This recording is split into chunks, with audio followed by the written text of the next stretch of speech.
Everyone, welcome to Elliottwave.com YouTube channel. Today is July 21st. Chart of the day for today is QQQ. This is the Nasdaq 100 ETF. So as we can see, we are now looking for further downside in the form of a WXY, which is a double three, right? Double correction.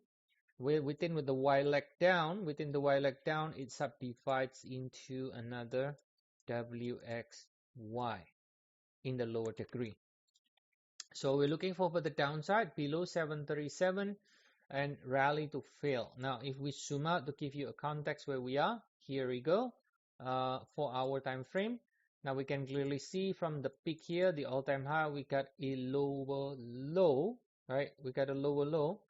And if we just simply measure the extension, we can get the next potential target here, which is the 100% to 161.8% extension. So that will be in the near term possible support and also at the same time target on the downside, right?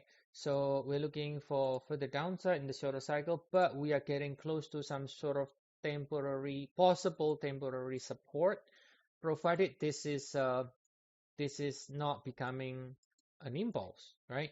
Provided this is not becoming an impulse in like a 1, 2, 3, 4, 5, which doesn't look like, then I think there is a good chance we might be able to see support from here, and then either we go to new high or we rally, fail, and go down again like this.